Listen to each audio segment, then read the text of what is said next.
va commencer d'abord dans la racine des choses. D'accord. Dans la racine des choses, on va dire, il y a 4000 ans. Il y a 4000 ans, ça parle justement de notre paracha à nous, un petit peu avant. Tu as entendu parler de Shrem ben Hamor. Ouais. Shrem ben Hamor, c'est la personne qui a violé Dina, la fille de Paro. Quand elle a violé la fille d'Yaakov, et quand elle a été violée, malheureusement, elle est tombée enceinte. Et Dina, c'était pour elle une honte d'être tombée enceinte à cause de ça. Alors qu'est-ce qu'elle a fait? Quand elle a accouché, elle a eu une fille. Quand elle a accouché de cette fille, elle a jeté. Elle s'appelle cette fille-là Osnat. Voilà. Et c'est qui a adopté Osnat? C'est Potiphar. Maintenant, Osnat, avant qu'elle ait été adoptée, Yaakov, il l'a appelé. Et Yaakov, il lui a donné un kamia, un porte-bonheur. Comme ça on dit un porte-bonheur? Ouais. Il lui a donné un porte-bonheur. Et à qui? À Osnat. À Osnat, au bébé. Au bébé. Avant qu'on la jette en Égypte. Et qu'est-ce qu'il y avait écrit dans le porte-bonheur? Il avait écrit Anna Mizara de Yaakov Avinu. Je suis la petite fille de Yaakov. C'est tout. Dans ces mots-là, il est inclus une formule qui est exceptionnelle, qui sauve de tous les problèmes.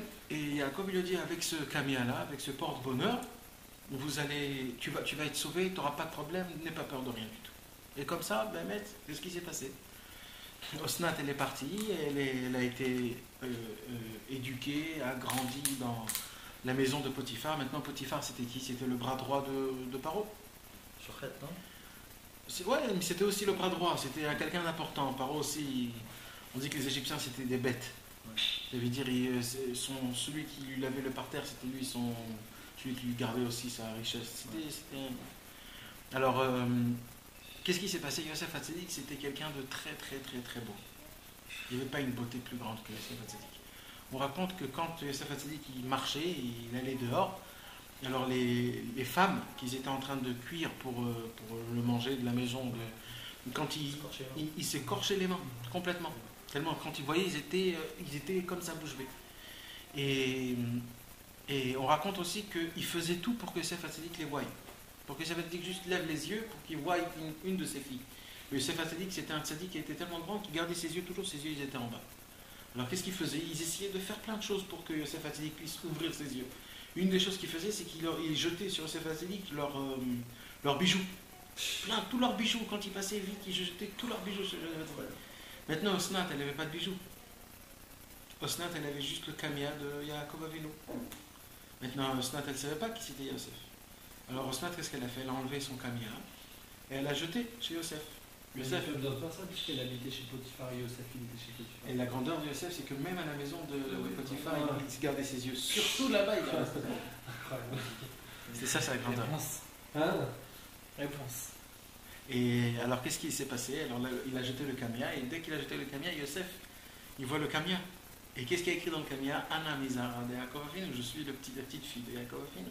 Il savait qu'elle avait été violée, Dina, Yosef? Il connaissait l'histoire de Dina et de sa fille qui était partie en Égypte. Je sais pas. C'était avant, oui, c'était avant. Je sais pas. Oui, il savait en fait. Puisqu'il était. Peut-être, mais je crois pas qu'il savait qui. C'était avant l'avant. C'était avant l'avant, je crois. Donc ça avait...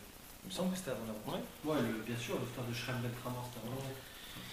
Et qu'est-ce qui s'est passé? Donc, dès qu'il a jeté le kamia, Yosef Hatzadik, qu'est-ce qu'il a fait? Il a pris le kamia et il a dit je veux me marier avec elle, et c'est comme ça qu'il s'est marié avec elle. Il s'est marié là-bas quand il était en Égypte. C'est-à-dire Kadosh Baruch Hu, il donne à tout le monde ce qu'il a besoin à chacun, même s'il est en Égypte, même si tu mets le zivouk d'un homme, il arrive, c'est obligé comme ça.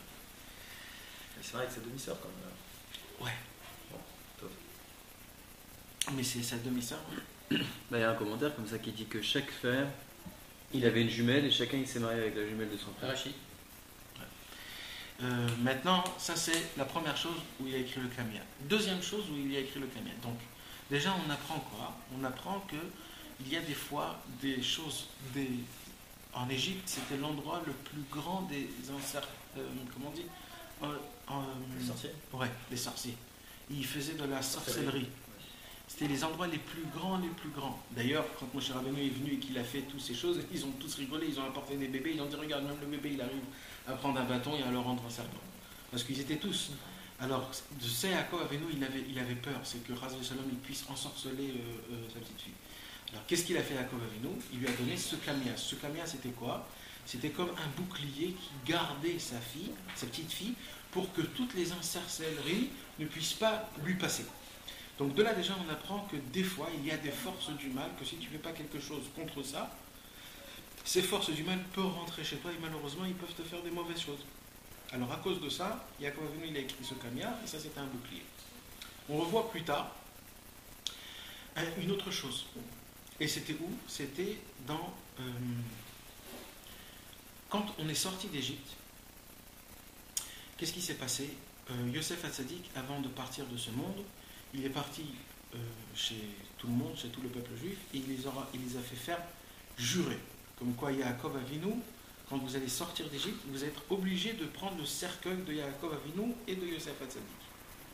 Alors Yaakov Avinu, c'était les enfants de Lévi, qu'ils étaient appropriés pour prendre le kever de... Ça, c'est... Et le kever de Yosef, c'était tout le peuple juif. Et ils ont juré comme quoi on ne sort pas d'Égypte si on ne prend pas le tombeau. Maintenant, il y a écrit que le tombeau de Yosef, ils l'ont mis dans le Nilus. En dessous, tout en dessous. Maintenant, ils sortent d'Égypte. Et Moshe Rabbeinu, les Juifs, ils étaient en train de prendre la richesse de tout le monde. Et Moshe Rabbeinu, c'était le seul qui s'est rappelé qu'il faut amener Yaakov et Yosef. Maintenant, comment tu vas trouver où il est Yosef? Où il est Yosef? Où? Il n'y avait pas de pierre combat, il n'y avait pas de choses. Qu'est-ce qu'il a fait, Yosef? Il a écrit un autre kamia. Qu'est-ce qu'il avait écrit dans le kamia? Aléchor, monte taureau. Et qu'est-ce qu'il a fait? Moshe Rabbeinu, il a jeté le parchemin dans la mer, dans le Nil, et tout de suite, il est monté le Yosef Hatzadik. Et là, ils ont pris, et on dit que c'est comme ça que la mer s'est ouverte. Ça, c'est entre parenthèses, ça veut dire quoi? Quand la mer a vu Yosef Hatzadik, sa shmirat abrit, il s'est brisé la nature. 17 ans, il était devant une femme qui pouvait faire tout ce qu'il voulait avec. Et il n'a jamais rien fait. La mère, elle a dit, devant un homme comme ça, je m'ouvre en deux. C'est grâce à ça que la mer s'est ouverte en deux. Ça, c'est entre parenthèses. Alors, c'est comme ça. Maintenant, ce qui s'est passé, c'est que le petit-fils de Moshe Rabbeinu, le petit-fils, il a pris ce parchemin-là. Il l'a gardé, il a dit, va savoir ce que c'est, je le garde. Et il l'a gardé avec lui. On est sorti. Il ne me rappelle plus du nom. Il a écrit le nom, mais il ne me rappelle plus du nom. C'est un nom, je crois, Micha, il s'appelle Micha. Micha. Fils de Gershon. Un des fils, ouais, c'est le petit-fils. Et alors, qu'est-ce qui s'est passé? On est sorti d'Égypte, on a passé la mer Rouge, on a attendu, on est venu dans le mont Sinaï.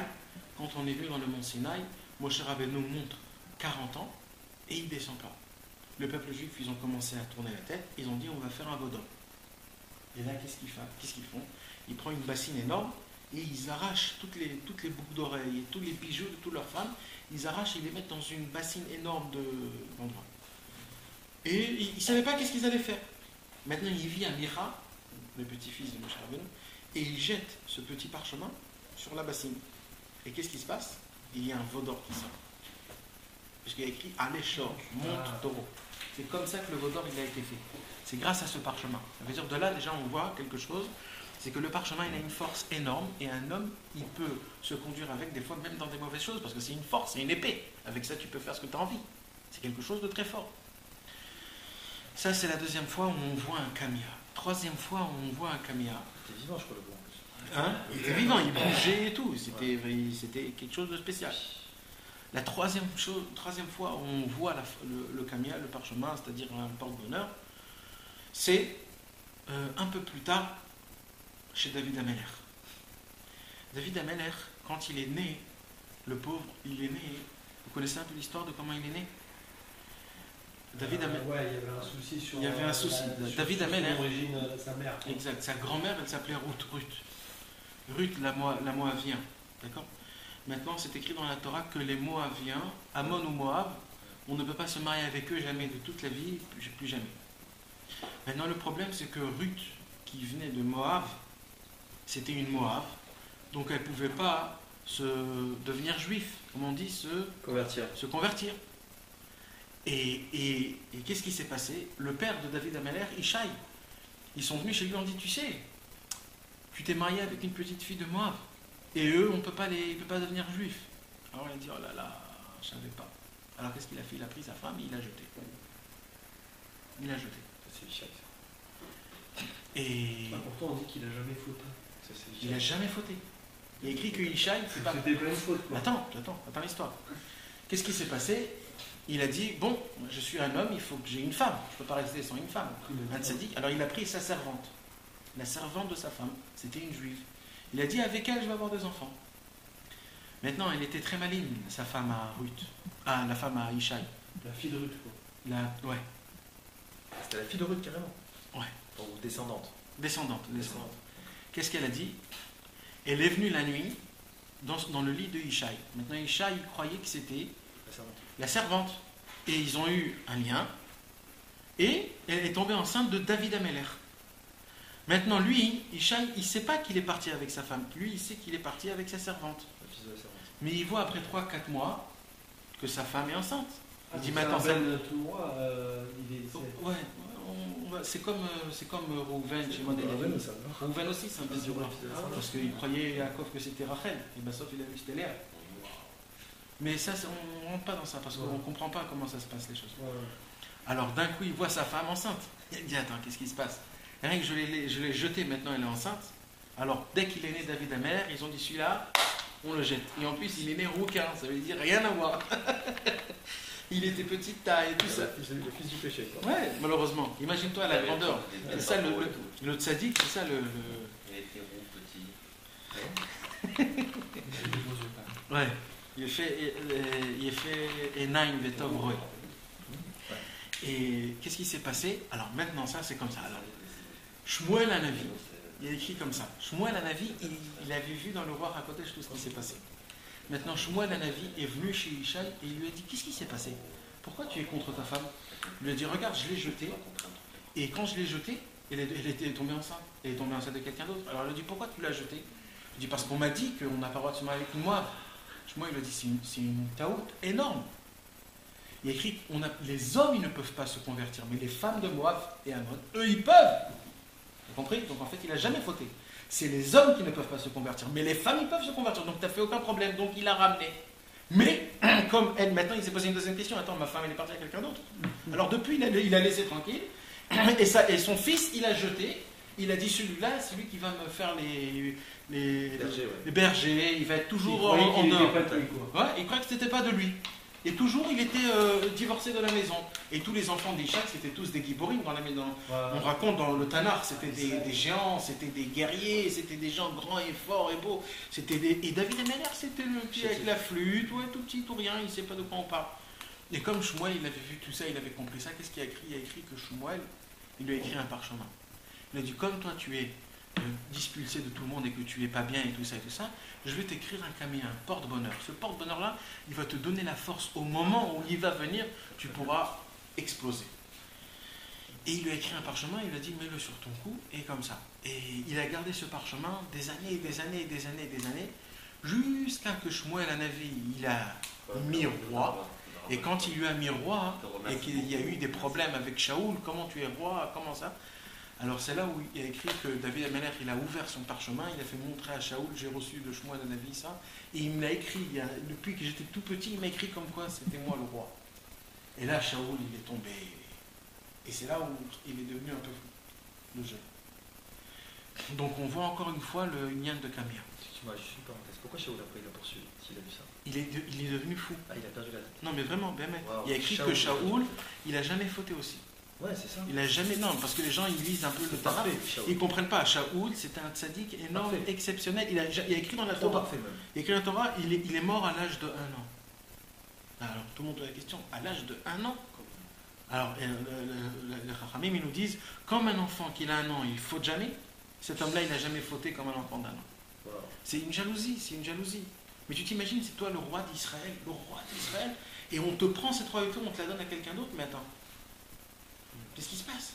C'était moi l'élu, c'était moi le truc, comment vous me prenez ça? Le pauvre, il est devenu fou vraiment, il a perdu sa tête. Il a perdu sa tête. C'est pour ça qu'on ne peut pas juger. C'est sûr. Maintenant, après, dans la Gemara, on voit plein d'histoires comme ça.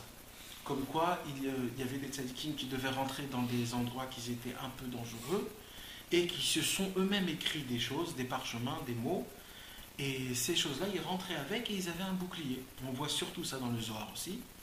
Sur le Zohar, c'est plus des formules qu'il fallait dire, mais c'était aussi pour des enfants, des porte-bonheur.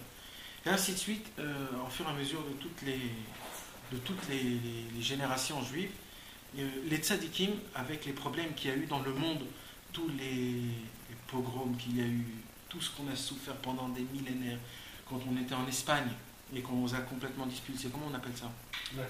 L'Inquisition, et après le Portugal, après en Angleterre, après en Allemagne, après dans tous les endroits, chaque fois qu'on partait d'un endroit à un autre endroit. Alors les tzadikim, ils se faisaient écrire des kaméot, c'est-à-dire des porte-bonheur pour être sauvés, protégés de tout malheur. Maintenant, on revoit ça. Alors il y a des gens qui peuvent dire, bon, c'est des choses qui sont surplus, c'est bon, c'est bien. Mais maintenant, il y a quelque chose encore plus fort, c'est le Shulchan Aruch. Le Shulchan Aruch nous parle du kamia. Qu'est-ce qui nous parle du Shulchan Aruch dans Ilchot Shabbat? Est-ce qu'on a le droit de porter un porte-bonheur Shabbat? C'est ça, un canard.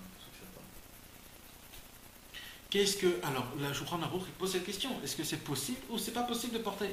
Alors, Shulchan Aruch il dit que quand un kamia a marché 3 fois, ainsi de suite, c'est un kamia qui est fondé, et ce kamia-là, on peut sortir avec lui Shabbat. C'est-à-dire porté dans un domaine public. Bien sûr, on parle dans un domaine public. Et c'est pour cela donc qu'on voit que même la halakha a tranché, une halakha du Shulchan Aruch, que même s'il n'y a pas de hérouv, on a le droit de porter si le kamia il a fait son effet 3 fois de suite, c'est-à-dire il a marché 3 fois. Mais donc nos caméras, nous qu'on n'a pas testé 3 fois, on ne peut pas les porter dans un domaine public. Alors il y a une marloquette dans le Shulchan Aruch si ça doit être le kamia ou le même kamia, c'est-à-dire si tu fais le même kamia. Plusieurs personnes l'ont utilisé. Alors ça dépend, il y a une marloquette dessus, mais on ne va pas rentrer dans ça. Parce qu'on ne peut pas savoir s'il a réellement fonctionné ou pas. Si tu as été protégé, tu dois avoir quelle je sais. sauvé. Alors c'est pour ça. ça. Je peux même pour renforcer ce que tu dis, il dit dans la Chod Shabbat, une personne malade et qui s'il se rend chez quelqu'un qui sait écrire les kéméot pendant Shabbat et qui est souffrant, Shabbat, il a le droit de l'écrire et de le... Exact. Et qu'il est souffrant. S'il est souffrant, il a le droit même Shabbat de l'écrire. Pourquoi? Parce que c'est Pikuach Nefesh. Donc on voit de là combien c'est fondé, c'est fort. Ça veut dire c'est pas juste quelque chose de surplus. Maintenant, surtout quand le Baal Shem Tov est venu, ça s'est rentré ça s'est propagé. Le Baal Shem Tov, il écrivait plein de kamia. Le Harizal aussi, il écrivait plein de kamia, surtout pour des femmes qui perdaient leur enfant quand ils accouchaient, ou des femmes qui n'arrivaient pas à accoucher, ou surtout quand il y avait aussi des... comment on dit ça? Des esprits. Des esprits qui rentraient dans le corps d'un âme, comme un dibouk. Je ne sais pas comment on dit ça en français. Mais un dibouk, c'est quand il y a possédé. Quand il rentre une neshama pas bien dans le corps de l'âme et qu'il fait du mal au corps de l'âme jusqu'à qu'il arrive à le tuer. Le Harizal, il venait, il écrivait un kamia, il mettait sur truc, tout de suite il sortait. Et il y avait plein de choses comme ça. Et les élèves du Baal Shem Tov, encore plus, ils écrivaient des choses de folie. Des choses de folie. Rabbi Pinchas de Koritz, un tzaddik qui était énorme. C'était même pas l'élève du Baal Shem Tov, c'était l'ami du Baal Shem Tov. Ça veut dire c'était quelqu'un de haute voltige, très haute voltige. Lui, il écrivait plein de camiotes à tout le monde. Et un jour, jusqu'aujourd'hui, c'est gardé. Ça a été donné de père en fils, un kamia qu'il avait écrit. Et un jour, ils ont ouvert le kamia. Et qu'est-ce qu'il y avait écrit là-bas? Ça, c'est qui ça? Rabbi Pinchas de Koritz. De Koritz. Rabbi Pinchas de Koritz. C'était un tzaddik exceptionnel. C'était l'ami du Baal Shem Tov. Et qu'est-ce qu'il y avait écrit dans le kamia? Il y avait écrit Lech leyahar Grekov, Sham Yeshuatra. Va dans la forêt qui s'appelle Grekov, là-bas, ça sera ta délivrance. C'est écrit où donc? Dans un parchemin, dans un kamia. Le Yar Grekov, la forêt Grekov, c'est là qui était ami du Baal Shem Tov. C'est la forêt qui est juste à côté de la ville de Breslev, c'est là où Rabbi Nachman faisait son bout des doutes. Wow. C'est de la folie. Et on connaît l'endroit, jusqu'aujourd'hui, où Rabbi faisait le bout des doutes. Wow. Ouais. Ça veut dire qu'il y a beaucoup de choses qui sont spéciales. Ça veut dire parce qu'il y avait des rouchotes qui se tournaient Alors tout de suite, le Rabbi Karen Cohen a dit va chez Rabbeinu, tu vas être sauvé. Il y a des histoires aussi comme ça. Un jour, Rabbi Nachman de Breslev, il était dans le voyage. Il voyageait dans sa calèche, il est rentré dans une forêt énorme. Il rentre dans la forêt et il était avec Rabbi Nathan et d'un coup il voit derrière plein de chiens qui aboient, plein de chiens. Ils courent, ils aboient. Alors Rabbeinu il dit au caléchier arrête 2 secondes la calèche. Il arrête la calèche, Rabbeinu il sort dehors. Il dit je sais qui vous êtes. Et il retourne et il continue. Tous les chiens ils sont arrêtés d'aboyer, ils sont partis. Des années plus tard, Rabbi Nathan, après que Rabbeinu est parti de ce monde, Rabbi Nathan repasse par ce chemin et il y a encore plein de chiens qui aboient, plein de chiens qui courent après la calèche et qui aboient. Alors Rabbi Nathan il dit au caléchier arrête la calèche, il sort dehors et il dit moi je ne sais pas qui vous êtes. Mais il y a longtemps je suis parti avec Rabbi Nachman, lui il a dit qui vous êtes, alors je ne sais pas. Et les chiens ils sont repartis. C'est ça la beauté de l'élève. Regarde comment la Anava, l'humilité, combien il pouvait dire ce qu'il voulait. Il était Anna. Mais moi je sais pas, moi il y a le maître, moi je sais pas. Et donc de là, il y a écrit comme ça. Maintenant il y a une autre chose qu'il faut que vous compreniez. Il y a écrit comme ça que le nom du tzaddik, tous les tzaddikim, chaque nom des tzaddikim, plus le tzaddik il était grand, plus son nom est associé au nom de Dieu. Comme ça, c'est écrit dans le Tikkun Ezor. Plus un tzaddik il est grand, plus son nom est associé au nom de Dieu. Et ça, c'est son vivant ou après? Tout le temps. Son nom devient un nom kadosh. Vraiment un nom kadosh, comme un des noms de Dieu. Maintenant, qu'est-ce qui se passe? Il se passe que, surtout quand la personne elle part de ce monde, il devient encore plus grand. Donc son nom, il devient encore plus grand. Donc maintenant, qu'est-ce qui se passe? En vérité, tous les camiotes que je vous ai en parlé, en vérité, c'était des noms d'Akadosh Baruch Hu qui étaient formulés d'une formule spéciale. Moi, on m'a donné un jour un kamia à Rabbi Shimon, c'est un Chassid Nachman qui m'a donné pour avoir ça. C'est des noms comme ça d'anges. Ouais. Mais vraiment des anges, j'ai jamais vu ces noms-là nulle part. Ouais. C'est des. Non, mais c'est vrai, c'est des. Qu'est-ce que t'en as fait? Non, je l'ai depuis toujours. Tu regardes pas Là, j'ai depuis tellement longtemps qu'il est tout froissé. Il faut faire attention parce que des fois on ne fait pas attention, on marche à la maison un peu torse nu et tout ça, et c'est pas. Faut faire attention de ne pas les mettre ouvertes quoi. Je t'achète. Il faut le laisser. Mais le mettre dans un livre ou quelque chose. Mais pas là où quand un homme il passe torse nu. Non, mais c'est pas écrit sur un. Là ça fait rien. C'est écrit sur un bout de papier. Ça fait rien. Même si c'est écrit sur un papier, c'est kadosh, c'est spécial. Donc il faut faire attention de C'est pas. des noms. De noms Ils sont écrits dans le Harizal. Normalement c'est le Harizal. Ça doit sûrement être ça. Parce que c'est des noms que j'ai jamais rencontrés. Ouais, mais je sais de quoi tu parles. Ouais, c'est des noms en L quoi. Ouais, bien sûr, c'est des noms de David, d'anges pourquoi qui tu ne les mets pas sont. dans un. Non, ils étaient pendant longtemps dans mon portefeuille. C'est juste récemment, comme il s'abîmait un petit peu dans mon portefeuille, je l'ai sorti, je l'ai mis sur une étagère, mais je vais. Parce que. Mets-le dans une autre feuille, encore une autre feuille, ça y est. Ouais. Tu les coupes dedans. Super. Non, on l'avait donné comme ça, je te parle de ça, on l'a donné, tu sais, ça doit être en 2004 ou 2003, ça fait 10 ans. Donc, en vérité, ce sont des noms de Dieu en vérité qui font la formule. Donc, en vérité, quand tu prends le nom d'un très très grand tzaddik qui a fait beaucoup de choses, maintenant ça dépend des tzaddikim, mais les tzaddikim par exemple, qu'eux ils sont toujours occupés de la parnassa du peuple juif. Ils sont toujours aidés les pauvres. Alors des noms comme ça de tzaddikim, ça peut faire une bracha dans le. Maintenant, il y a des tzaddikim par exemple qui ne supportaient pas les réchaïs, qu'ils allaient, ils les frappaient, ils essayaient de les anéantir. Des noms de tzaddikim comme ça peut faire du mal à la maison. Pourquoi? Parce que si tu ne conduis pas comme il faut, il va faire le shalom. Il y a aussi un grand tzaddik que je ne sais pas si vous connaissez, sûrement vous connaissez. C'est un tzaddik que quand on met sa photo dans la maison, toutes les souris partent. Ouais. Toutes les souris partent. C'est vrai, je vous promets. Et c'est reconnu, sur-reconnu. Et je vous promets, si jamais il y a un problème de souris, mettez sa photo. C'est quel tzaddik? Il s'appelait Rabbi Shai Alem Kresterer. C'était un tzaddik de Hongrois. C'était un tzaddik énorme. Ce tzaddik-là, c'était un tzaddik exceptionnel. Il faisait du bien pour le peuple juif comme jamais on a vu au monde. Jamais, presque jamais. Il vivait à l'époque de la Shoah, c'est-à-dire à l'époque de la Deuxième Guerre mondiale. Et il a fait des choses exceptionnelles. Il a pris chez lui des gens, les gens ils venaient chez lui, des choses de folie. Donc il a réussi à faire des choses. Et il a dit, si vous allez mettre ma photo, vous allez voir que tout ce que vous aurez besoin, tout va se faire. Et maintenant, c'est pour cela que un jour, Rabbi Israël, dans vos desserts, il avait compris que par rapport à la grandeur de tzaddik de Rabbi Nachman, que Rabbi Nachman, en fait, c'était quoi son lieu de venue dans ce monde? C'était quoi en vérité? C'était d'amener de la lumière dans le monde, d'amener de la joie et l'espoir chez tous les peuples juifs, de les faire comprendre, de se contenter de ce qu'on a, et de fait qu'un homme se contente de ce qu'il a, grâce à ça, c'est ça qui lui apporte toute bonne chose. Alors, quand on arrive à comprendre ces choses-là, le fait juste de dire le mot de Rabbi Nachman, déjà ça emmène une joie à la personne, sans que tu le saches.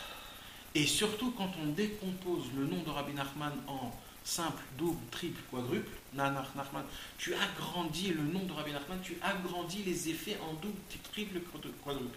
C'est pour cela que ça donne une force encore plus grande.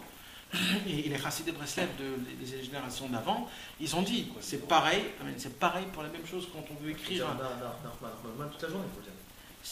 C'est bien, chaque fois que tu dis, c'est spécial. Chaque fois que tu le dis, c'est un bouclier, c'est spécial. C'est très très spécial. Tu vis dans une autre bulle, tu crois que tu es avec des gens, mais en vérité, surtout quand tu arrives à avoir la kavana, parce que c'est bien aussi de dire sans kavana, mais quand tu as la kavana, de dire grâce à ça, tu rentres vraiment dans une bulle spéciale que Rabbi Nachman il nous a fait. C'est une manière aussi de dire Bisrout. Exact, c'est la même chose. Exactement. Là, tu le grandis le nom. Dans la Gemara, il rapporte ça, tu sais, quand il pensait un double très quoi. Je crois pour c'est sûr qu'il y a écrit comme ça. Il y a écrit le chambard ou le triple. Exact. Mais il y a écrit comme ça. Il y a écrit que. Il y a écrit que quand Bilam. C'est Jérémie alors. Il y a écrit le Ben Ishraï.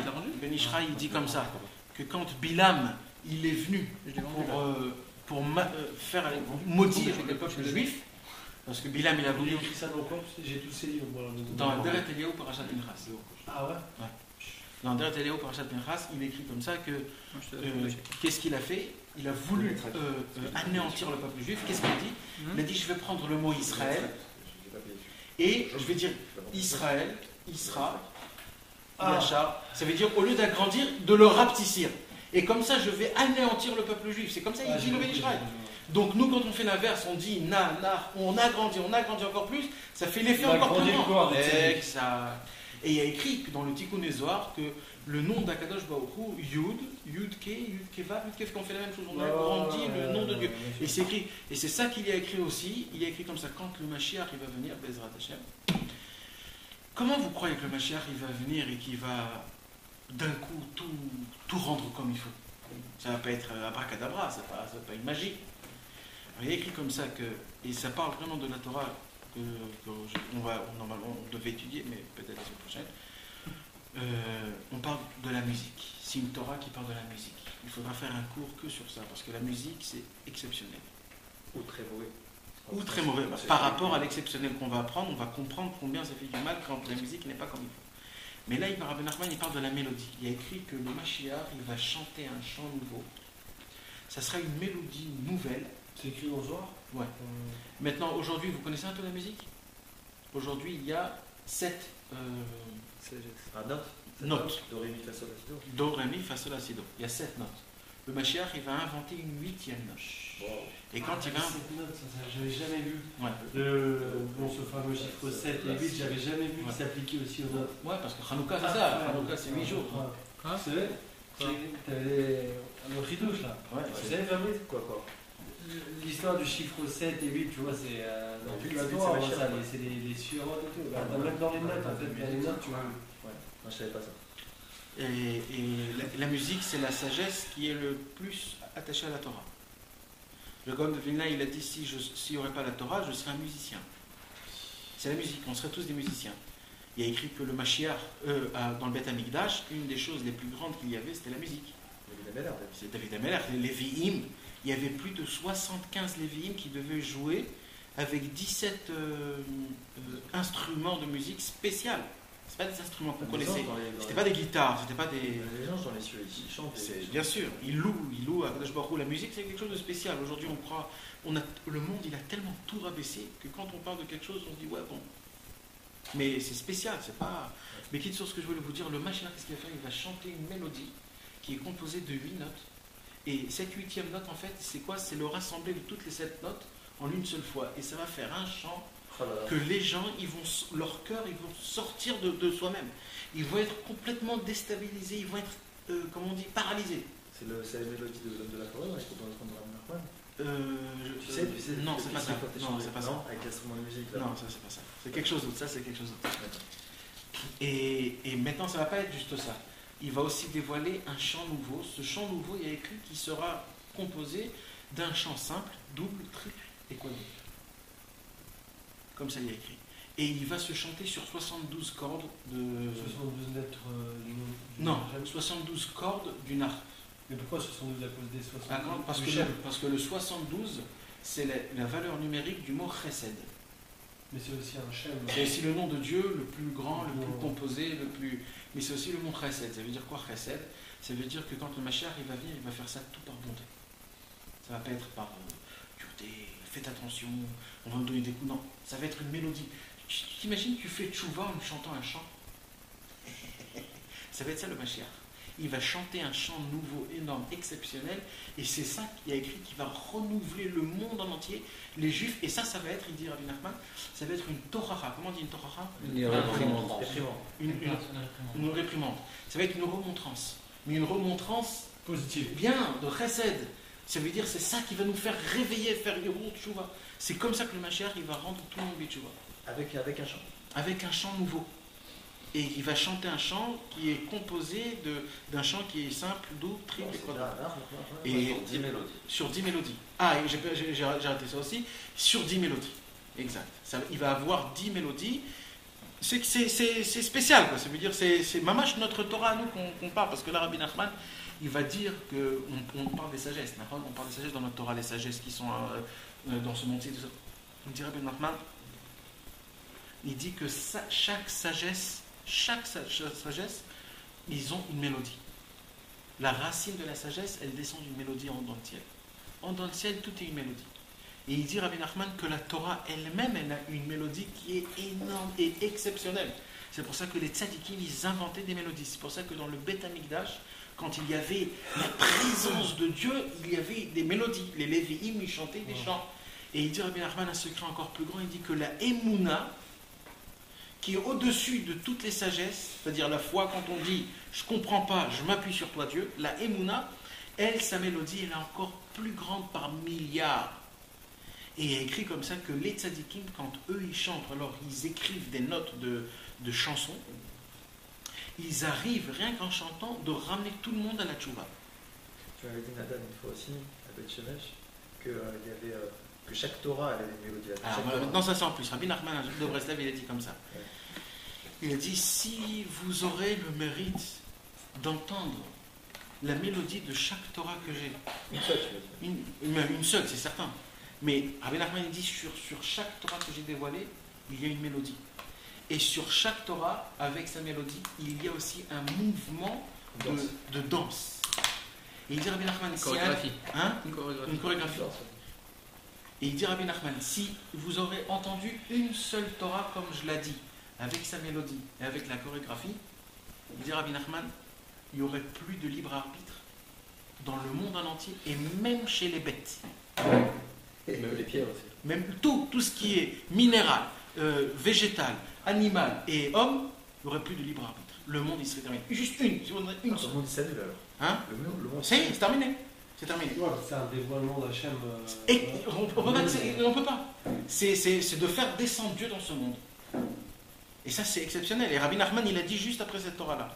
Non, c'est vrai que la mélodie aussi, c'est vraiment. Parce qu'on va parler de la mélodie. La mélodie et la musique, c'est vraiment le langage de la Neshama. Exact. Dit Rabbi Nachman. Moi, j'ai commencé à faire Tchouva à 14 ans avec. La musique. Ouais. Voilà, c'est comme ça. Après, moi, je connais des amis. Rien, exact. Moi, j'ai des amis, pareil. Ils se sont rapprochés de Rabbeinu par des musiques. Aujourd'hui, les gens, ce qu'ils aiment chez les Breslev, c'est la musique. Les gens qui chantent dehors. Même les Chabad, ils jouent vachement ouais. la musique. Un grand prix et tout, et par exemple, le Balatania, il a écrit une musique qui s'appelle Arba Bavot. C'est les 4 mondes. C'est quand on chante cette musique, on monte dans les 4 mondes. Ouais, les nigunim. Tous les nigunim, les anciens, Rabbi Nachman, il a écrit 3 nigunim. C'est des nigunim spéciales. Et il n'y a pas longtemps, ils ont trouvé une 4e mélodie. Tu sais qu'il y a une musique sur YouTube qui a soi-disant été composée par Rabbi Nachman. Tu sais si elle est vraie, si c'est vrai ou pas? Je peux te la faire écouter. Mais sur Shazam, tu vois ce qui est. Si tu mets sur YouTube une musique composée par Rabbi Nachman, j'aimerais savoir si c'est vraiment lui qui l'a composée. Je sais pas, il faudrait que je l'écoute. Alors, on va le test après. Après on va l'écouter. Ouais, juste un truc, je me rappelle. La prière, elle existe aussi chez les autres, pas que je vois. En vérité, Parce que je sais pas comment. Chez les animaux, il n'y a pas vraiment de. il y a une toute petite prière. Mais beaucoup plus inférieur. Bien plus, mais il y a toujours un tout petit truc. Est-ce qu'on peut dire qu'un animal il fait du mal quoi? Instinctif. Choisis. L'animal, il y a quelque chose d'autre. L'animal, quand tu pas l'éduques, tu le dresses. L'animal, quand tu le dresses, là, il commence à avoir du libre arbitre. Ah, De faire ou de pas ouais, faire. Et c'est pour ça qu'on frappe quand ils sont mal éduqués, on les frappe. On le crie. Un cheval, on le frappe parce qu'il a un tout petit choix. C'est un choix de bête, mais c'est un choix quand même. Donc il dit Rabbi Nachman, mais ça va être tellement fort cette mélodie, elle va rentrer tellement profond chez l'homme, c'est que même les bêtes, quand ils vont entendre ça, ils vont être comme ça. c'est vrai que la Gemara, elle parle de l'âne de Rabbi Hanina ben Exact. Exact. Ils ont volé un jour l'âne de Rabbi Hanina ben Dosa, de Rabbi Pinchas ben Yair. Rabbi Pinchas ben Yair. Et le mec, quand il a volé, il donnait du foin, il ne voulait pas manger le foin. Il dit, mais c'est quoi cette bête-là? Il est parti la rendre parce qu'il n'a pas. Tu t'imagines jusqu'à où ça va? C'est qu'il a rendu pur ça, même des choses qui sont aussi bas de ce monde. Mais il y a plus que ça, et je vais vous dire un grand secret. Un jour, le Baal Shem Tov, mes amis, il est parti dans une forêt. C'est une très longue histoire, je ne vais pas raconter toute la longue histoire parce qu'elle est trop longue. Quand il est parti dans cette forêt, il est parti faire une réparation d'une âme qui était là-bas plus de 5000 ans.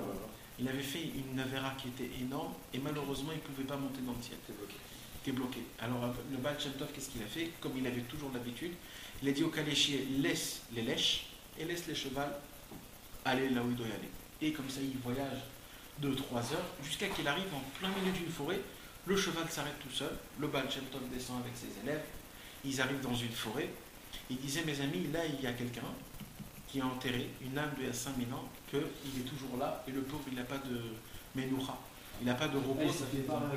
Rien du tout. Il n'était même pas encore monté en haut, c'est encore plus grave. Donc là, non, ça fait quoi? C'est à l'époque de Adam Rishon alors? Et à l'époque, et malheureusement, il n'y avait pas de tikkun, et c'est très très très grave. Alors qu'est-ce qu'il a fait le Baal Shem Tov? Il a sorti de la vodka, il a mis un peu de la vodka, ils ont fait tous les chaim.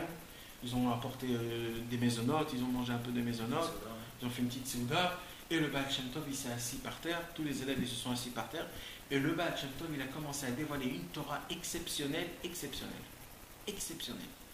Et ils étaient presque plus dans ce monde-ci. Et ils étaient complètement montés en haut. Après quelques heures, ils se sont revenus chez eux, et qu'est-ce qu'ils ont vu derrière, mes amis? Ils ont vu toutes les bêtes qu'il y avait dans la forêt. Des vaches, des chevaux, que toutes les bêtes se sont mis à 2 pieds. Le Baal Shem Tov il a dit, regardez, même les bêtes, ils sont montés de niveau de bête à homme. Ils étaient tous à 2 pieds comme ça en train d'écouter le Baal Shem Tov. Imaginez-vous la grandeur. C'est pas pachout du tout.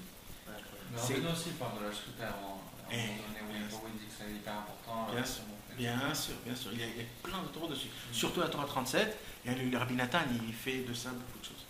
Donc on voit de là qu'il y a une force qui est énorme, que le tzaddik, il a la possibilité, on dit en hébreu, les chadesh ma'aseh bereshit, c'est de rapporter une renouvellation, de mettre une vitalité dans le monde, de rendre toutes les choses vivantes. Parce que la maladie de notre génération aujourd'hui, c'est d'être mort. Rabbeinu a dit, je ne supporte pas les vieux. Je ne les supporte pas. Je ne veux pas les voir. Je ne supporte pas. Et qu'est-ce que ça veut dire quoi? Il ne parlait pas des vieux qui ont 60 ans. Il ne parlait pas des vieux qui ont 60 ans, 70 ans. C'est que se renouvelle pas. Non, il parlait des vieux qui ont l'âge 14 ans même. Malheureusement, il y a des gens aujourd'hui qui sont assis comme ça toute la journée. Ils fument, ils écoutent un peu de musique, ils n'ont rien à faire.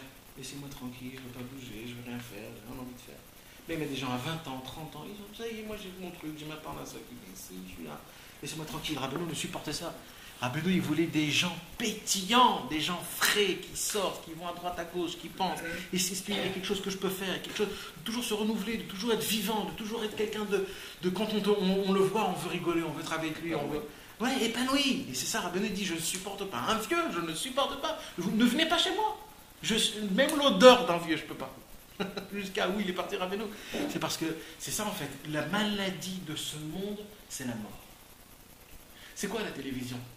La télévision, si tu t'assois toute la journée, tu peux rester un mois devant la télé regarder. Ah ouais, c'est un problème. Un mois. Je connais. Et de film sur film, et de film sur film. Et après, c'est les jeux, après, c'est ça, après, c'est les... Et tu bouges pas. Et le computer, le marchef, c'est quoi le marchef aujourd'hui? Comment on dit le marchef? L'ordinateur. Moi, ça veut dire quoi, marchef? C'est moi, chef. Laisse poser ton cerveau. Il va pas. Laisse-toi aller.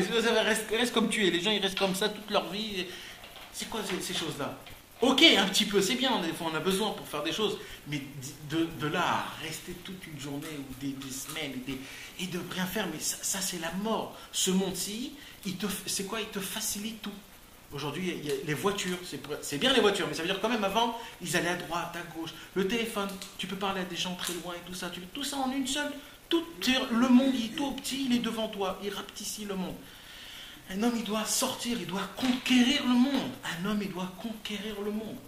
Et la maladie de ce monde-ci, c'est de te rabaisser, de te laisser comme ça, petit à petit mourir, jusqu'à que je ne sais pas quoi. C'est pour cela que Rabbi Nachman, c'était quoi sa grandeur, sa beauté qu'il a vue dans ce monde? C'est de amener de la vitalité dans le monde. Le monde est frais, le monde est beau. Et c'est ça ce que le Mashiach va venir. Il va venir renouveler le monde. Et il a dit Rabbi Nachman que dans mon nom, Nachman, il est composé, quand on le compose en double, triple et quadruple, Nachman, grâce à ça, mis à part qu'on agrandit ma force, parce que chaque fois qu'on dit mon nom, en haut dans le ciel, on se rappelle de tout ce que j'ai fait, mais mis à part tout ça, il y a une force exceptionnelle qu'on dégage, une force qui est exceptionnelle, et on ne va pas rentrer dans ça parce que c'est vraiment spécial. Il y a des choses qui ont été expliquées rien que sur ce nom. Quand on dit qu'il se passe des choses vraiment, ça veut dire qu'il dégage une énergie qui est exceptionnelle. Mais mis à part ça, le fait qu'on a un kamia, c'est quoi un kamia? C'est-à-dire un porte-bonheur, comme quoi on est ça. Déjà ça, c'est comme un bouclier, ça veut dire qu'on garde Rabbi Nachman avec moi. Et ça, c'est déjà une shumira. C'est une shumira qui nous garde, qui nous garde de tous nos problèmes, etc., etc. Maintenant, à part ça, un kamia. Voilà, un kamia, c'est ça. Maintenant, mis à part ça, vous savez, mes amis, il y a écrit dans une halakha, et ça, c'est pas une halakha qu'il faut laisser tomber. Il y a écrit que quand un juif habite dans un endroit de goy, il est obligé d'avoir des signes de juif. Alors, avant, c'était la kippa, c'était les péotes, c'était la barbe, c'était l'habit juif, l'habit long. Petit à petit, il y a eu les pogroms, il y a eu les problèmes. Alors, ils ont rapetissé la veste. Après, ils ont rapetissé la barbe. Après, ils ont rapetissé les péotes. Après, ils ont rapetissé la kippa jusqu'à qu'il ne restait plus rien. Et boum, et il n'y avait plus rien. Alors, ils ont dit quoi? Qu'est-ce qu'il faut faire? Alors, ils ont dit on est obligé d'avoir quand même un signe. Et de là, dans les années 60, 70, ils ont commencé à inventer la Magen David. Et depuis la Magen David, ça c'est resté quelque chose d'important, que tous les juifs dans le monde entier, ils avaient la Magen David. Même les gens qui n'étaient pas du tout religieux. Pourquoi? Parce que c'était le minimum. C'est le minimum. La Brit Mila, c'est chez nous, c'est caché. Donc il y a bien quelque chose qu'on doit faire montrer. C'était quoi? C'était la Magen David. Alors il y a écrit comme ça que chaque chose qu'on a de judaïsme, il faut qu'on se le met sur nous pour qu'on puisse toujours se rappeler. D'ailleurs, c'est quoi? Une des choses les plus importantes, c'est le tzitzit. Le tzitzit, il est fait en fait pourquoi? Pour qu'on se rappelle toujours de toutes les mitzvot. Donc la Torah nous a toujours donné des signaux pour que nous-mêmes on se rappelle qu'on est des juifs. Et c'est ça, pour ça que la chassidoute, ils ont inventé que les péotes, ils sont longues. Parce qu'avant les péotes, c'était juste jusqu'ici. On n'a pas besoin plus que ça. D'après la Torah, il n'y a pas besoin plus que là. Même jusqu'à là, on va dire, d'après la Torah. Après le Harizal, il a dit jusqu'ici. Et le Baal Shem Tov, il a dit laissez pousser, n'ayez pas peur. Pourquoi? Parce que comme ça, vous allez vous rappeler que vous êtes des juifs. Pareil pour la barbe. Vous allez toujours voir la barbe, vous allez vous rappeler. C'est pour ça que c'est important, mis à part que c'est un porte-bonheur, d'avoir sur soi-même le kamia. C'est pourquoi? C'est pour te rappeler. Je suis attaché à des grands sadikim, j'ai une shmira sur moi, je suis spécial, je suis mieux que les autres. C'est pour toujours se rappeler. Et ça, c'est important. Parce que, encore une fois, ce monde-ci, son travail, c'est de te faire toujours oublier. De te faire tomber dans l'oubli tout le temps. Et nous, on doit toujours se rappeler qu'ici, on est juste de passage et qu'ici, c'est juste les bagages qu'on fait. Et c'est en haut la vraie vérité, la véritable vie. Et si un homme, il va vivre par rapport à ces choses-là, c'est quelque chose de spécial. Et un homme, il va vivre autrement, il va fonctionner autrement. Tout va être spécial. T'as compris, c'est ça à peu près Et au niveau alors, la deuxième partie, ok, la première partie sur le fait que ce soit un porte-bonheur, elle est où la frontière avec faire de ça une avodazara, genre j'ai ça sur moi, je crains rien, je peux faire tout ce que je veux à côté parce que voilà, je suis protégé. Et Alors c'est comme ça que ça marche. Ça, c'est juste un surplus. C'est un surplus. C'est-à-dire la vraie shmira, c'est quand un homme il est attaché avec sa tête, avec Akadosh Baruch Hu et le tzaddik. Quand un homme il est attaché avec Akadosh Baruch Hu et le tzaddik, il devient, tout son corps devient ça. Il n'a pas besoin de ça. Parce que tout son corps devient de la Torah. Tout son corps devient un porte-bonheur. Non, le problème, c'est que nous, notre tête, on n'est pas toujours attaché. On a des milliards de choses à faire toute la journée. Alors ça, c'est pour nous mettre... Il n'y a pas de problème si tu vas aux toilettes avec... Alors non, ça, ils ont fait 2 couches, ah ouais, pour que ça soit possible pour rentrer. Voilà, ça a été fait spécialement. Mais on n'a pas le droit de prier dessus. On ne peut pas prier. Non. On peut embrasser parce que c'est important, mais on ne peut pas prier. Il y a des gens aussi qui prient sur une mezouza. C'est pas bien de prier sur une mezouza. Pourquoi? Parce que ça aussi, ça devient de la vodazara. La mezouza. Il y a le nom de Dieu sur la mezouza. Oui, mais on ne peut pas prier sur ça. On prie Dieu, on ne prie pas le parchemin. Ouais, bien sûr.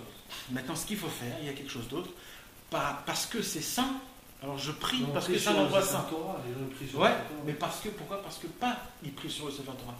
Parce que c'est un endroit, c'est une choule, et dans la choule on prie. Ouais. C'est pour ça qu'on prie là-bas. Pareil, dans un tombeau d'un tzaddik, on prie que le tzaddik puisse prier ce que nous on vient de dire en haut dans le ciel, parce que lui il est juste à côté de Dieu, il peut tout faire ce qu'il a envie. Vous comprenez? C'est de ça, le lien de la Vodazara, c'est pas de prier sur ça, c'est de prier grâce à ça. Grâce à ça, on a comme une petite carte VIP qu'on peut. Mais c'est pas ça la chose, il ne faut pas s'arrêter à ça. Vous compris? C'est juste grâce à ça. Mais ça n'existe pas dans le judaïsme, des juifs qui soient. Exact, après. Ça n'existe pas pire là. Il n'y a pas un juif qui est idolâtre. C'est vrai, il n'y a pas longtemps j'ai lu Non, ça. mais Personne tu ne peux fait très le facilement- pas. Personne ne fait ce faux pas. Personne. Non, mais tu peux très facilement après l'associer, tu sais, au fil rouge, au machin, au truc, Ouais, tu ouais. vois. Ouais, c'est Les vrai. nains, le poisson, l'œil, le truc. Ouais, le 5, l'or, l'argent, et du délire, exactement, c'est vrai. Mais j'ai lu il n'y a pas longtemps. C'est pas d'Avodazara ça. C'est du. C'est pas moi, je vois les gens, franchement, ils se comportent avec ça comme de la Vodazara. Ouais. Avec quoi avec ça? Il sait Avec trop, les ça veut fils dire ils ont- rouges, les Ah, yeux, les d'accord, trucs. pas avec ça. C'est de la fantaisie, c'est des trucs, mais c'est pas de la Vodazara. C'est les gens, malheureusement, qui n'ont pas de connaissances, qui tombent dans ça. Les gens qui étudient un peu la Torah, ils comprennent que tout ça, c'est. Nathan, j'ai compris donc, que c'est un rapport avec le nom d'Akadosh Baruch Hu, que c'est le nom du tzaddik, et que bon, tu as mis des protections sur toi, etc. Mais le chant qu'il a dit à Israël, c'est celui-là le chant là? Quand il dit Non, c'est pas ça le chant. C'est pas ça le chant. C'est pas ça. Le chant dont tu parles le soir, c'est pas ce chant. Non, c'est pas ce chant. C'est pas ce Non, ça chant. va être un nouveau Attends, chant. Le Nachman, c'est pas le chant qui annonce la venue de Mashiach? Non, Non? c'est les lettres, c'est le mot Nanach, Nachman, Nachman, Mouman, mais c'est pas la mélodie. Ah, c'est pas la mélodie, mais c'est Pas la mélodie, phrase on l'a déjà. c'est la phrase. Le texte on l'a. Ouais. Donc le texte c'est ça. Le texte, ça sera Nanach, Nachman, Nachman, Mouman. Ouais. Mais la mélodie on la connaît pas. La mélodie, on la connaît pas. Mais alors d'où il a sorti cette mélodie d'Israël? C'est les du chauffeur de Rosh Hashanah. Ah, d'accord. Rabbi Israël, il avait dit, parce que dans le Kamia, dans le Pétek, Rabbi Nachman, il a écrit là-bas le nom d'un malach Ouais. qui prend le Petzadik Yudke. C'est ce malach-là, qu'est-ce qu'il fait? Il prend Ah ouais. toutes les C'est l'ange préposé à Rosh Hashanah. Exact. C'est-à-dire, cet ange-là, son travail à lui, c'est de prendre toutes les voix consonnes de Rosh Hashanah et de les mettre dans un paquet avec toutes les bonnes choses qu'on a fait. Et lui, il va les faire monter tout de suite à Hachem. Il va dire, Hachem, regarde ces bonnes choses-là.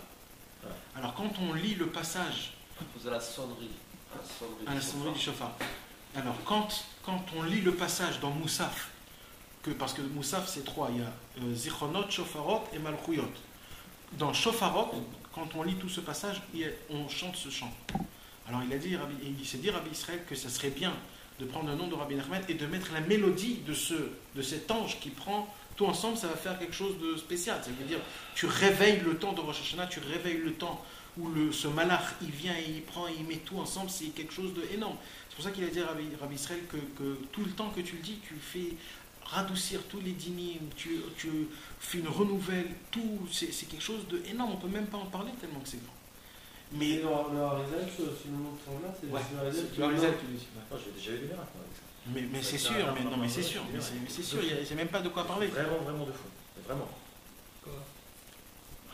Je t'ai raconté le dernier truc que j'ai eu qui était incroyable. Bon, c'est une bêtise, hein. Vous allez rigoler, vous allez être bon. J'avais été à la fiançailles de ma nièce. J'étais avec le. Arrête tes bêtises. Non, mais c'est un truc stupide. Vas-y, C'est quelque chose de stupide. J'étais à la fiançailles de ma nièce et il y avait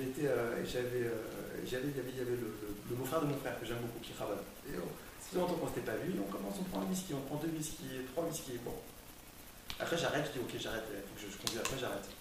Et je sors de là-bas, paf, contrôle des polices. C'était à Natania. Contrôle de police. Le mec, il me regarde, il dit t'as vu? Moi, je regarde, j'ai menti. Je dis non. Il dit si, t'as vu? Je suis là, j'ai pas vu. Je dis ok, tu fais le contrôle? Je dis ouais, si tu veux. Le mec, il me donne le truc. Je prends le truc des mecs. Tout le monde a plaisir. Je prends le truc, je fais non, je saute dans le truc. Le mec, il prend le truc, il a pas marché. Refais. Je dis ok. Je dis non. Je ressoute. Le mec, il rien dit. Ça n'a pas marché. Refais. Je fais la 3e fois. Le mec, il rien dit. Ah bah non, c'est bon, t'as fait. Il y a une même histoire. Il y a une même histoire. Il y a une même histoire avec un ami aussi. Pareil, exactement pareil. Maman, je pareil que toi, mais lui, c'était dans la fumette. Voilà, Il avait pris plein. C'est aussi un mariage. Il avait fumé, de la folie. Et le pauvre, il rentre dans la voiture et il fait un accident, un vrai accident. Et il rentre dans l'autre, il explose l'autre. C'était un goy, c'était en France. Et lui, la première chose qui lui montait dans sa tête, c'est ils vont le faire pareil, ils vont le faire souffler pour voir. Et là, il rentre dans sa voiture, il met à fond la musique Breslev et il chante je t'en supplie, Rabbeinu aide-moi, je t'en supplie, Rabbeinu aide-moi, et tout ça. Le policier il vient, il le regarde, il voit ses yeux, il dit celui-là il est complètement défoncé. Il apporte le truc et il souffle dedans, rien du tout. Rien du tout. Et même le policier il lui a dit bon, je vois que c'était pas toi fautif, c'était l'autre le fautif. Vous voulez que je vous ramène chez moi à votre maison? Il a ramené chez à la maison. Ils ont ramené la voiture à la maison. Tout a été nickel. Ce qui est pas bon, il a même sans dire. Là on raconte des bêtises parce que c'est des petites choses. Mais vous imaginez même pas la grandeur de ces choses-là. Il y a des choses exceptionnelles. Non, moi j'ai un copain qui a vécu vraiment un vrai miracle à Paris. Il a eu son fils. Il a eu son fils. Il s'appelle Yoram Gary. Et il a eu son fils. Il a pris une perceuse. Et il a pris la perceuse. Il a allumé la perceuse. Le mec il travaille, il fait des travaux. Il a allumé la perceuse. Et il a avancé la perceuse vers la bouche. Et le père de loin, ça s'est passé à peu près 50 ans, c'est un mec très équilibré que je connais très bien et tout. Et de loin, il ne savait pas quoi faire, il a commencé à crier Nana. Et la personne s'est arrêtée. Tac, comme ça. Il y a des miracles qui se produisent. Dans la guerre Milchamet al-Mifrat, c'est la guerre du Golfe. Israël l'a dit, c'est là où ça a commencé. Israël a dit qu'il faut commencer. C'est lui, Israël. Il a dit. Israël, Ah, Yoram. Un peu de lui. Rabbi Israël était dans la guerre du Golfe. Rabbi Israël avait demandé d'écrire sur du parchemin, de mettre dans un truc et de donner à tous les Khayalim. Et il s'est passé des miracles énormes avec ces choses-là. Les Khayalim qui sont venus nous raconter des choses exceptionnelles. Finalement, dans le caméra, il y a quoi là? Alors dedans, il y a le mot c'est juste le... avec ça c'est écrit. C'est le pétec. Ça c'est écrit en parchemin et il y a le pétec enroulé mais dans un papier normal. Imprimé. Et donc c'est spécial quoi. Ça veut dire c'est important. Donc on a vraiment parlé en résumé ce soir de tout le lien du pétec, du caméra. Ouais. Et peut-être. Au Hachem, ça veut dire quoi? C'est ça, parfois la grandeur du mot nanar. Mais c'est sûr que si on rentre pour expliquer les choses, on va perdre les plombs. Parce que si vous savez que le Harizal, il a dévoilé des choses spéciales. Ça s'appelle mantra. Vous savez ce que c'est une mantra? Non. Une mantra. Une mantra. Le Harizal, il dit que quand on veut monter dans le ciel pour s'attacher à Kadosh Baruch Hu, alors on prend par exemple un pasouk qui nous parle, qui nous touche, et de fermer les yeux et de le répéter, de le répéter, de le répéter, de le répéter encore et encore et encore, jusqu'à que tu arrives à te vider ta tête. Et quand tu te vides ta tête et que tu continues à dire ce pasouk, tu rentres d'un coup dans un trance, mais kadosh. Et tu arrives à être connecté. Bah oui. Et tu arrives à le sentir, ça une seule seconde. Mais cette seconde-là, ça suffit après. Ça, c'est pas les cavales de Rabbi Avraham Abou Lafer. Aussi, c'est quelque chose d'autre, mais c'est aussi Rabbi Avraham l'affaire. Et ce qu'il nous dit, l'Arabie Israël, de répéter Nanar, Nachman, Nachman, ça fait le même effet. Bah, tu rentres. Tu rentres, ouais, tu rentres, jusqu'à que les gens ils croyaient pas, parce que les gens ils nous disaient, ouais, ceux-là, c'est Breslev Nanar, ils prennent des Ecstasy, ouais. d'ecstasy. Comment ça se peut qu'ils dansent toute la journée? Comment Ouais. ça se peut? Parce qu'ils comprenaient pas, les gens ils comprenaient pas Moi, comment je ça suis se même surpris de. Tu vois, on en avait parlé, il y a vraiment des rabbinim qui ne comprennent pas. Des rabbinim Malheureusement, qui sont. malheureusement. Qui ne comprennent pas. Moi, j'ai dansé avec Nanar comme ça. Oman n'était pas ici. Oman, j'ai dansé avec Yitzhak, ça derrière. J'ai dansé dans le PPM, tu rentres en France. Je te jure, tu rentres en France. Vraiment. Tu as mon nez, tu pars. Parce qu'il y a aussi un autre Indian. Ouais, tu pars. Après le. Mais tu rentres en France avec Nanar, tu rentres pas en France avec autre chose. Il y a aussi un autre Indian, Je dont me tu rappelle n'as pas pas comment parlé. faire. C'est ça, quand ça, tu je vas danser dans comme le ça, film, là-bas, là-bas, j'ai vu c'est la livre. Ouais, c'est ça. Tu rentres en fait. Tu On avait rentres chanté au après cœur la filet de Harvey. de la la Touma. On a chanté tous. Et tu apportes de la lumière. Voilà, tu as mis des lumières. C'est comme allumer les bougies dans le cœur. C'est hyper important. Et c'est vrai que je suis surpris que Impressionnant. Moi j'ai un ami. les gens ne comprennent pas ça. Tu vois, Mais t'as raison, parce que c'est l'une des seules choses qui peut te protéger en fait. Si tu vas dans un esprit genre cartésien, tu donnes des cours, etc., t'as une chance aussi de. mais aussi des gens Là, qui si sont tu que vas comme là-dedans. ça, là on va vraiment. Des gens qui sont que là-dedans. protège. Des gens qui sont que là-dedans, il faut bien aller les chercher. Par exemple. Si tu veux aller les chercher, tu es obligé d'aller dans leur monde, tu es obligé de rentrer par leur canot. Moi j'ai un ami qui était dans une boîte. J'ai un ami qui était dans une boîte qui était complètement chiloni. Il avait pris de la drogue. Et l'effet qu'il avait de la drogue, c'est il voyait tout le monde des anges noirs. Et c'était un mauvais trip. Et le mec, il sait plus qu'il était comme ça, il pouvait plus bouger, tout ça. Et les Haverim de Nanar, ils sont rentrés d'un coup avec. Et eux, quand ils rentrent, ils mettent leur musique à eux. Ils laissent pas la musique donc ils mettent leur musique à eux, ils rentrent comme ça. Et comme nous, on était Rentre dans la boîte, ouais. bien sûr. Et dans la boîte, ils étaient tous habillés en blanc avec la kippa blanche. Et lui, il a dit, dès que vous êtes rentrés, j'ai vu des anges blancs. Il a dit, vite, je me suis avec lui, je ne les ai pas laissés. Ce mec, il a fait tchouva, il s'est marié, il est devenu un comme ça, tout. Terminé. Ce qui est fort aussi, c'est de reprendre les musiques. Les musiques, ce qu'ils Parce font, qu'il y en a, reprendre les il y a musiques, Yorim c'est m'a l'endroit raconté une de histoire la comme Comme ça. ça, le langage, je suis d'accord. Il les a pendant les intégrés, ils tu sont vois, tu vas rentrés, aller dans un- Ils sont dans tous une venus avec des livres, il m'a dit, organisation. ils ont pris des livres, ils les ont mis, ils les ont donnés aux gens. Il m'a dit, le type, il a, Les boîtes et tout, tu vois. genre, il a vu des gens, il y en a qui ont pleuré, il y en a qui ont fait trucs et tout. C'est ça qui m'attire. Et 2-3 semaines plus tard, ils vont faire Bite Bite. Et d'un coup, ils voient un type avec une kippa noire comme ça, tête rasée, il commence à faire des péotes comme ça.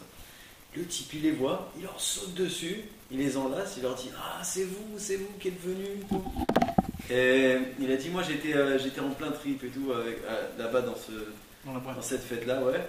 Et après, une fois qu'il les a vus, il leur a dit, écoutez, moi quand je vous ai vus, j'ai vu tout le monde, ils étaient déformés, ils étaient tous bizarres, et vous étiez les gens qui étaient droits. Et il a dit, quand j'ai vu ça, il fallait que je devienne comme vous. C'est pour ça, c'est même Rabbeinu, ça, il adore ça. Rabbeinu Akadosh Baruch Hu, quand il voit des gens que. Ça ressemble, ça fait La vérité, c'est qu'il va chercher les âmes les plus éclatées. Non, mais sérieux. On va chercher les âmes les plus éclatées. On voit Ouman les gens. Avant toute la génération. On voit Ouman les gens. Je vois vraiment des âmes qui sont vraiment éclatées. Je crois que c'est la force du tzaddik, c'est bien sûr. Je suis en train de dire que c'est une mauvaise chose, au contraire. Et Nathan, je crois qu'aujourd'hui, même les plus grands rabbins, c'est des âmes éclatées. Tout le monde est tous des âmes éclatées. Il y a pas de- tu prends le Non mais plus ça grand, marche le dans plus grand, tout, ça marche dans tous les même les grandes syndiqués aujourd'hui, ils ont compris que même eux ils disent de voyage à Ouman parce que c'est que là-bas que ça se passe. Il y a des rabbinim, ils disent attends, nous ça fait des années, on fait des drachot. Moi j'ai entendu un rav qui est très grand qui a dit ça. Il dit ça fait des années que je donne des drachot pour essayer de ramener des gens et rien ne marche. Et les Breslev, ils vont une fois à Ouman à Rosh Hashanah, ils reviennent avec les potes rasés, les trucs, ils deviennent tous des. Comment ils font Qu'est-ce qui se passe là-bas Ils comprennent pas. Et eux-mêmes, ils ont dit, ben, on est parti, on a compris. On est parti à Ouangel, on a compris. L'amour qu'il y a entre tout le monde, l'énergie, on ne peut pas expliquer ce qu'il y a, c'est ça. J'ai une petite question par contre. Est-ce qu'on peut l'invoquer vraiment tout le temps, ça dit tout le temps? Il est fait pour ça. Ah, Il est fait pour ça. Rien que pour ça, il est descendu. Plus tu l'embêtes, plus il est content. Parce qu'il remonte plus haut, lui, non? Moi j'ai entendu une Bien fois sûr, comme ça, je bien sais sûr. plus qu'est-ce qu'il m'avait dit ça. Ouais. Lui, quand il descend, après il remonte plus haut. Ouais. Donc à chaque Parce fois qu'il qu'il prend, prend ça, il remonte plus haut. Il prend. non, parce que c'était moi dans ma Le long et le tête, long. ça Non, me c'est posait toi, question. Mais oui, c'est lui qui Ça, le je me- dit. c'est pour ça que je si on l'invoque à chaque fois. Le tzaddik, c'est un shliach tibour. C'est comme un shliach tibour. Nous, on n'a pas. C'est comme, par exemple, c'est comme par exemple, tu veux parler à un roi. Tu peux pas parler à un roi quand tu veux. Il faut prendre une. Moi aussi, ça je prend- pense qu'on parle avec son roi. Non, mais moi, je parle normalement stam, c'est-à-dire Ok, aujourd'hui ok. dans son métier. On ne peut pas parler avec un roi tant qu'on veut, quand on veut. Il faut se préparer, il faut. Donc on a besoin d'un représentant. Pareil quand il y a un jugement. Quand il y a un jugement, il y a toujours un avocat à côté. C'est pas la personne elle-même qui parce qu'il y a un avocat, c'est son travail. C'est pareil, Rabbi Nachman, à Kadosh Baruch Hu, c'est pas qu'on peut pas. Kadosh Baruch Hu, on peut toujours lui parler. Mais le problème, c'est quelque chose d'autre. Le problème, c'est nos péchés. C'est notre concentration. On crée des malachim noirs qu'ils vont voler ta prière. Et c'est tout. Tu peux prier des années, ça ne monte pas. Ça ne monte pas, malheureusement, à cause des péchés, à cause de la mauvaise concentration. Alors il y a un tzaddik qui a dit, moi je suis le shliach tibour, prie, vas-y, donne-moi ta prière et moi je t'amène tout le temps. C'est que quand tu invoques Rabbi Nachman, en vérité, c'est que tu pries par Rabbi Nachman. Tu sais que Rabbi Nachman il va prendre ta prière, il va te l'emmener chez Dieu. C'est tout. C'est ça C'est l'histoire. une des grosses raisons voilà, pourquoi mais- on prie des Betsibourg, pourquoi c'est important de prier des Betsibourg, c'est que Beyachid, Ça monte pas. Ça monte pas. Hein. Que Beyachid, il faut le faire, tu vois, si jamais tu rates la Betsibourg. C'est pas que ça monte pas, c'est que il faut vraiment se concentrer, Ouais, il faut vraiment. Alors, on a fait une bonne étude alors. Ah, il doit c'est quelque chose. Hein Il doit c'est quelque chose. Il doit ça s'appelle Ouais, la mais non, mise. malgré tout, c'est pété. C'est le fait que tu t'isoles, Dieu il dit je m'isole. Tu suis avec les Tu l'as Il te pose des doutes, c'est comme un chidour avec une Jamais une perdu. fille. Quand Quand il y a un chidour avec une fille, on vous laisse tranquille dans un endroit, vous êtes seul à seul. C'est comme le Cheder Yichud. Ça c'est spécial, ça c'est intime. Il te pose des doutes, c'est l'intimité avec Dieu. Là il n'y a rien. Là il n'y a rien. Que Dieu vous bénisse mes amis, qu'on puisse revivre ce monde comme il faut, Bezrat Hashem.